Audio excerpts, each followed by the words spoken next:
ये ना आ गया। बोलिए ना मैडम।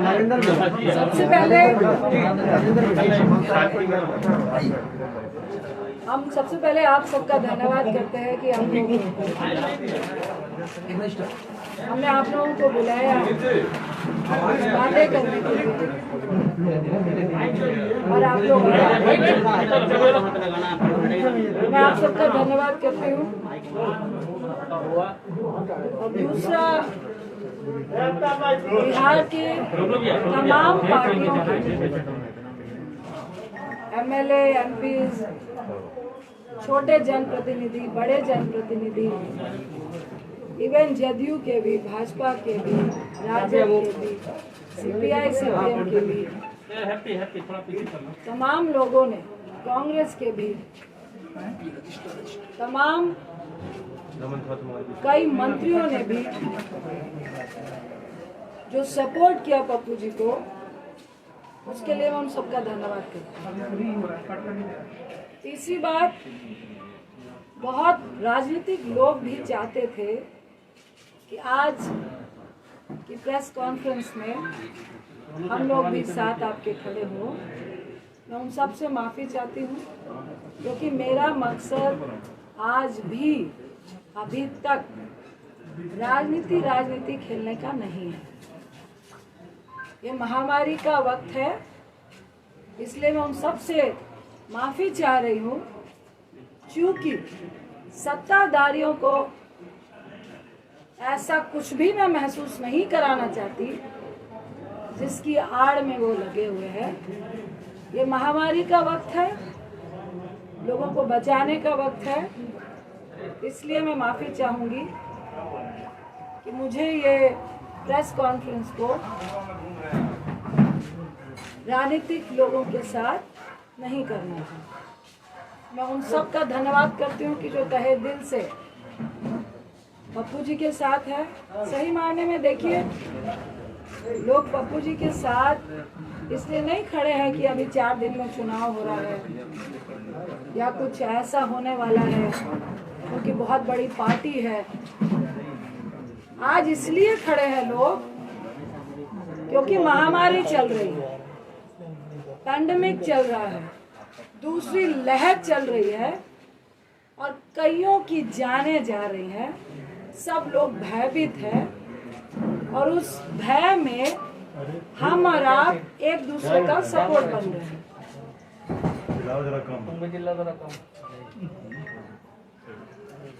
देखिए, मुझे अच्छा नहीं लग रहा कि मैं नीतीश बाबू को कुछ ऐसे सवाल करूं, रूडी साहब से कुछ ऐसे सवाल करूं, भाजपा से कुछ ऐसे सवाल करूं इस वक्त जो मेरे चरित्र में नहीं है। पप्पू जी को आज जेल भेज दिया गया। क्यों भेज दिया गया? किस लिए भेज दिया गया? ऐसा क्या उल्लंघन किया था? ऐसा कौन सा अपराध था? 32 साल पुराना केस, सुबह 9 बजे से घर से लेकर गए हैं। पहले बोला लॉकडाउन का उल्लंघन है। भाई, दिल्ली में लॉकडाउन का उल्लंघन, अगर आपने मास्क नहीं पहना है 500 रुपये का पर्ची काट के आपको वार्न करके भेज देते हैं। ये होता है लॉकडाउन का उल्लंघन। अगर आप ब्रैकेटिंग के पास हैं, जाना चाह रहे हैं, आपके पास कोई सर्टिफिकेट या आप किस लिए जा रहे हैं नहीं है, तो आपको 1000 रुपये 2000 रुपये का चालान है। लॉकडाउन का उल्लंघन वही होता है। उनको लगा कि अब लॉकडाउन का उल्लंघन से तो बात नहीं बनेगी। तो ये कौन लोग थे? किनके इशारे पे हुआ?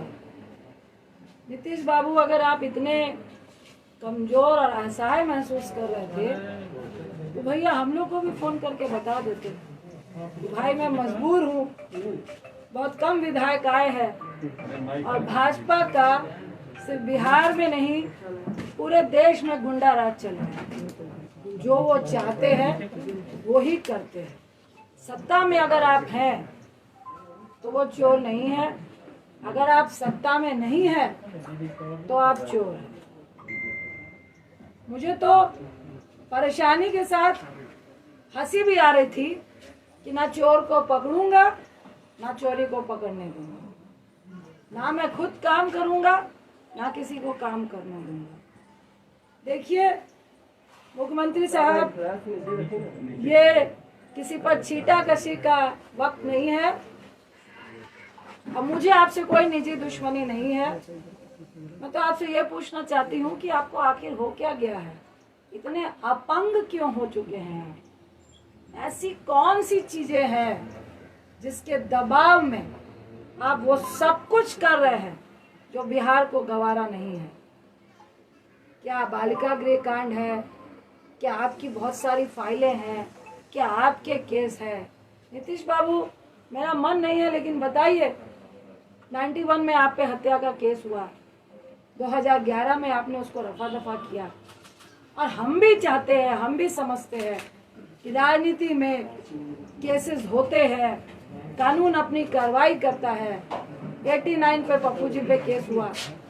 अभी वो तीनों लोग जो इस कांड का सूचक था, जो जिसने बोला कि मेरा किडनैप हुआ और जो गवाह था, उन तीनों का वीडियो चल रहा है कि ये केस फर्जी है। 32 साल पुराना केस आपको इस महामारी के वक्त याद आया क्यों? इसी में सारी बातें छुपी है। रूडी साहब, क्या बोलूं? मुझे तो एक शब्द नाम लेने का मन नहीं कर रहा। और मैं उनसे ये सबसे पहले मैं आपके माध्यम से उनसे पूछती हूँ कि आपका राजनीतिक इतिहास क्या है? आप राजनीति में कैसे आए? क्या संघर्ष किया? मैं पूरी बात रूडी जी नहीं बताऊंगी। आप पायलट थे, आप कैसे क्या किए, किनको नौकरियां दिलाइया, किसके आशीर्वाद से आप राजनीति में आए, कैसे मंत्री बने, और आपके घर में उत्तराखंड में फार्म हाउस से लेकर, बिहार से लेकर, दिल्ली से लेकर कहां कहां पे जितने भी स्टाफ हैं, रूडी साहब आप ही बता दीजिए, सैलरी कहां से उठाते हैं? जो कॉन्स्टिट्यूशन क्लब में आपको इंचार्ज बनाया गया, वहां पे कितना घोटाला हुआ वो आप ही बताएंगे। वहां कितने स्टाफ हैं और कितने काम कर रहे हैं और कितने आपके यहाँ पे काम कर रहे हैं वो भी आप ही बताएंगे। आप स्किल इंडिया के मिनिस्टर थे, मोदी साहब ने आपको क्यों हटाया वो भी आप ही बताएंगे। एम्बुलेंस के ड्राइवर को स्किल इंडिया के तहत आपको ट्रेनिंग देनी थी, क्यों नहीं दी वो भी आप ही बताएंगे। मेरा तो सवाल इतना है कि जिनके घर पत्थर शीशे के हों, और वैसे लोगों को पत्थर मत मारिए जो सड़क पे पहले से खड़ा है। इतना आसान नहीं होता है। ये कोई ड्रामा या नाटक नहीं चल रहा है कि हम पिक्चर खिंचाने के लिए लाशों के ढेर पे जा रहे हैं, फोटो खिंचाने के लिए शमशान घाट में जा रहे हैं, फोटो खिंचाने के लिए अस्पताल अस्पताल घूमने का काम कर रहे हैं। ये मजाक नहीं है। रूडी साहब, मुख्यमंत्री साहब और ये भाजपाइयों कमरे में बैठ के लॉबी खेलने में बहुत मजा आता है। मॉडलिंग करते हुए सेटिंग करने में बहुत मजा आता है। और रूडी साहब की राजनीति हैसियत राजनीतिक व्यक्ति से ज्यादा सेटिंग और लॉबी करने वाली है। आज उसी के बल पे जिस तरह आपने पप्पू जी को जेल भेजने का काम किया है, भाई वो तो सड़क पे खड़े थे, अपनी मौत का कफन बांध के परिवार को, पत्नी को, बच्चे को, तमाम लोग को छोड़ के पहले ही अपनी जान देने के लिए खड़े थे। आपने उनको जेल भेज दिया, डरा दिया आपने। कितना डराएंगे? आपने तो मुझे भी जगा दिया। मैं एक सेकंड भी बाहर मास्क के बगैर नहीं रहती हूँ, लेकिन आज हूँ। आपने किया। अब जब तक पप्पू जी जेल में है, खेल तो होगा और अस्पतालों का निरीक्षण भी होगा। जो बेड आप लोग बेच रहे हैं प्राइवेट और सरकारी, और जिन माफियाओं से मिलकर ड्रग्स की कालाबाजारी हो रही है, ऑक्सीजन की कालाबाजारी हो रही है, रेमडेसिविर की कालाबाजारी हो रही है, ये खुंदक सिर्फ पप्पू जी के राजनीतिक कद से नहीं है, ये खुंदक आपकी और ड्रग्स कंपनियों की अरे बोल लो भाई, तुम्हें लोग पीछे जो एक साथ मिली भगत से जो आप पैसा कमाने में आज बिहार में रोक लग रही थी। हर अस्पताल में लगातार लोग रोक लगा रहे थे। हर अस्पताल में एक तरफ 95,000 का ऑक्सीजन सिलेंडर मिल रहा था, तो कोई व्यक्ति आपको फ्री में पहुंचा रहा था, आपकी दुकान बंद हो रही। आपने छेड़ा है, अब तो हम लोग भी चप्पा चप्पा छानेंगे। कितनी मिली भगत है, ये तो सबके सामने है, सरेआम है कि जहां पर शमशान घाट में 200 लाशें जल रही है, वहां आप 10 दिखाते हैं। सिर्फ बिहार में नहीं, हर जगह पे, उत्तर प्रदेश में, दिल्ली में, मध्य प्रदेश में, जहां जाइए वहीं ये हाल है। देखिए, सत्ताधारियों को उतना ही डराना चाहिए जितने में लोग डरे। इतना भी मत डराइए कि लोग डरना भूल जाए।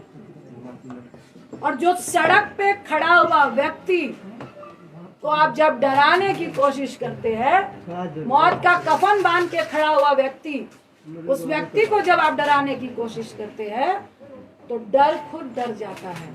ये सत्ताधारियों को समझना चाहिए। और इस महामारी में भी सबसे बड़ी अगर कोई महामारी है, वो है लालची सत्ताधारी, जो इस बड़ी महामारी से भी बड़ी महामारी है। वैसे लोग जो आज सत्ता में विराजमान है, जो जनता को मरते देखकर कीड़े मकोड़े समझते हैं और खुद को उनको मारने वाली दवाई समझते हैं। मुख्यमंत्री साहब, आप और आपका गैंग और ये भाजपाई आज जनता को महामारी में कीड़े मकोड़ों की तरह मारने वाली आप लोग दवाई बने हैं। महामारी से अगर 10 लोग मर रहे हैं, पर आपके कारण 500 लोग का आंकड़ा जो हो रहा है, वो आप लोग के कारण हो रहा है। वो आपकी दी हुई असुविधा के कारण हो रहा है, वो आपकी अव्यवस्था के कारण हो रहा है। पप्पू जी का क्या दोष था? आपके तमाम सरकारी अस्पतालों का निरीक्षण, जिसमें आप रूम में बैठ के मास्क लगाकर जूम से बता रहे हैं कि 25,000 रेमडेसिविर है, इतने ऑक्सीजन सिलेंडर है, इतनी दवाइयां हैं, इतने बेड हैं, इतने वेंटिलेटर हैं। क्या आपने ये बताया कि कितने वेंटिलेटर काम कर रहे हैं? अरे मेरी ही कंस्टिट्यूंसी में 6 वेंटिलेटर है, पर मैं राजनीति नहीं कर रही थी। लेकिन इसका यह मतलब नहीं, जो कह रहे थे कि मधेपुरा और सुपौल की खबर लीजिए, आपको डाटा दूं क्या? वहां पे कितने ऑक्सीजन सिलेंडर है, कहां कहां क्वारंटाइन सेंटर है, और कितने आपके वेंटिलेटर चल रहे हैं, और कौन लोग वहां पे जा रहे हैं। अरे आपके पास तो डॉक्टर और नर्स भी नहीं है जो ये बता सके कि ऑक्सीजन देना कैसे है। आपने 120 रेमडेसिविर दिए हैं, आपने 250 ऑक्सीजन सिलेंडर दिए हैं। हमने पूछा सिविल सर्जन को, भाई साहब 500 लोगों को ऑक्सीजन लगेगा तो क्या करेंगे? तो मैडम दरभंगा में बैकअप है। तो हमने कहा व्यक्ति मरेगा तब तक आप लेकर आएंगे, आप मुंह मत खुलवाइए। और हम लोग सिर्फ मुंह इसलिए नहीं खोल रहे हैं कि लोग पैनिक नहीं हो, लोग नहीं डरे, लोग भयावह नहीं हो। क्योंकि जिसका 95 भी ऑक्सीजन होता है, अगर उसको ये मालूम चल जाता है कि अस्पताल में ऑक्सीजन सिलेंडर नहीं है, उसका ऑक्सीजन लेवल वहीं से 90 और 88 चला जाता है। इस दर्द के कारण आपकी बातों को नहीं बोल रहे, इस दर्द के कारण आपसे हम लोग बात नहीं करना चाह रहे थे। लेकिन आज जिस तरह की स्थिति आपने पैदा की है, तो नीतीश बाबू आपको भी जवाब देना पड़ेगा रूडी जी आपको भी जवाब देना पड़ेगा। और ये कौन सा मंत्रालय है जो फेलियर के नाम से, कौन से लोग हैं, कौन से ब्यूरोक्रेट्स हैं जिनको आपने कभी अपना ओएसडी बनाया, फिर उनको मंत्री बनाया, और आज वो सबकी मिली भगत से उनकी दुकान नहीं बंद हो जिसके लिए आप मुंह बंद कराना चाहते हैं। अरे कितनों का मुंह बंद कराएंगे? और शर्म आनी चाहिए और थोड़ा डरिए। आप पप्पू जी को जेल में बंद कर देंगे तो क्या लोगों को मरने देंगे? आपकी ये मंशा है कि लोग मरे और हम तमाशा देखें? गोल्फ के मैदान में गोल्फ खेलते हुए कि भाई स्थिति बहुत पैनिक है, मुझे तो बहुत डर लग रहा है, आई एम वेरी सेफ कहने में बहुत मजा आता है। मोदी साहब आप भी आइए, तो तुम और तुम्हारा जो सेंटर में पप्पी साहब भी बैठे हैं, ये आपके ही क्रियाकलापों का प्रेरणा है जो आज आपके लोग कर रहे हैं। पहले जब सेकेंड लहर आई, दूसरी लहर आई, तो आप सत्ता के जुनून में, जीतने के जुनून में इतने पागल थे कि हमारे देश में ये जो महामारी की आपदा है, ये प्राकृतिक आपदा से ज्यादा WHO और पूरे वर्ल्ड के कंट्री का ये कहना है कि 90% हमारे देश की जो आपदा है वो मैन मेड है। आपके प्रधानमंत्री, आपके सत्ताधारियों ने इसको जबरदस्ती फैलाने का काम किया है, लोगों को मारने का काम किया है। और आपको शर्म नहीं आ रही कि उस बीच में अगर कुछ लोग अपनी जान की परवाह किए बगैर आपकी मदद करना चाहते हैं तो आप जेल खेल रहे हैं, आप राजनीति खेल रहे हैं, आप लॉबी खेल रहे हैं। देखिए, मुझे लॉबी खेलने का कोई शौक नहीं है, ना इस वक्त राजनीति खेलने का शौक है, और ना ही जो खेलेगा उसको खेलते देते रहने का, देखने का शौक है। देखिए, जो चौराहे पे है वो तो रहेगा, जो डर रहा है वो इस बात को समझे कि जल्द से जल्द अगर पप्पू जी की रिहाई नहीं हुई और ये ड्रामा चलता रहा तो बहुत जल्द आपको भी मुख्यमंत्री आवास से निकलना पड़ेगा, आपके मंत्रियों को मुख्यमंत्री आवास से निकलना पड़ेगा और चौराहे में खड़ा होना पड़ेगा और जवाब देना पड़ेगा। ये दिल्ली में बैठ के जूम से काम नहीं चलेगा। अगर आज आप फर्जी केस में पप्पू जी को जेल में डाल के ये जो प्रशासन और डॉक्टर का खेला खेल रहे हैं, 3 दिन से उनको पटना से मधेपुरा, मधेपुरा से वीरपुर, और अभी प्रशासन और डॉक्टर के सूत्रों से हम बता रहे हैं कि उनको दरभंगा आप भेज रहे हैं, और उसमें डॉक्टर बोल रहे हैं कि हमने लिखा है कि higher medicine, higher doctor facility की रिक्वायर। अब प्रशासन जाने कि उनको कहाँ भेजना है, प्रशासन कह रहा है कि डॉक्टर जाने की उनको कहाँ भेजना है। अरे आपका तो एक भी हॉस्पिटल में ऑक्सीजन सिलेंडर नहीं है। आप पप्पू जी का सीवियर इन्फेक्शन है, सुन लीजिए, शुगर के पेशेंट हैं और 1.25 महीने पहले उनका गॉल ब्लैडर का ऑपरेशन हुआ है, उनके लीवर में 30% प्रॉब्लम है। और अभी मैं आते वक्त भी जो डॉक्टर ने ऑपरेट किया उनसे बात करके आई हूँ कि हैवी रिस्क है कि उनको दोबारा इस हालात में इन्फेक्शन के चांसेस हैं, क्योंकि बहुत नया ऑपरेशन है। उसके साथ ही उनको सीवियर इन्फेक्शन थे, जिसकी सारी रिपोर्ट आपको दी गई है। मैं फिर आपको आगाह करूंगी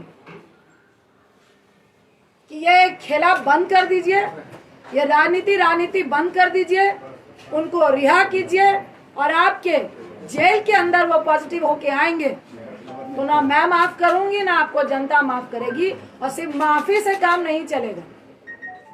अगर चंद दिन के अंदर, 2 दिन के अंदर पप्पू जी रिहा नहीं होते हैं और आप ये डॉक्टर और प्रशासन का खेल खेलते हुए उनको हर दिन गाड़ी में 4-4 लोगों के साथ बैठा के जो घुमाने का आप काम कर रहे हैं, तो आप भाजपाई लोग भी सुन ले, मुख्यमंत्री साहब भी सुन ले।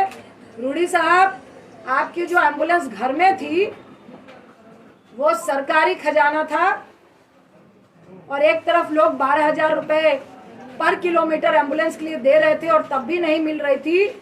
मैं अनशन में बैठूंगी जब तक आपको जेल के अंदर नहीं कर दिया जाएगा। ये खेला खेलना बंद कर दीजिए। ये गंदी राजनीति महामारी के वक्त बंद कर दीजिए। आज मैं फिर कह रही हूँ कि मुख्यमंत्री साहब फोन कीजिए। अगर आपको लगता है कि कोई मदद करने में राजनीति कर रहा है, मुझे फोन कीजिए, पप्पू जी को फोन कीजिए और बताइए कि पप्पू जी मदद कीजिए, महामारी है, हम सब मिलके काम करेंगे। लेकिन ऐसे मत कीजिए जहां आपको लग रहा है राजनीति हो रही है। हम आपको सहयोग देने के लिए तैयार हैं। फिर आपको आगाह कर रही हूँ, इस महामारी में राजनीति मत कीजिए, किसी की जान मत लीजिए। अगर हमारी फैमिली को आप खतरे में डालेंगे, अगर आप बिहार की जनता को खतरे में डालेंगे, अगर हमारे बच्चों को आप खतरे में डालेंगे, तो आपका परिवार भी मुख्यमंत्री आवास में नहीं बैठ पाएगा।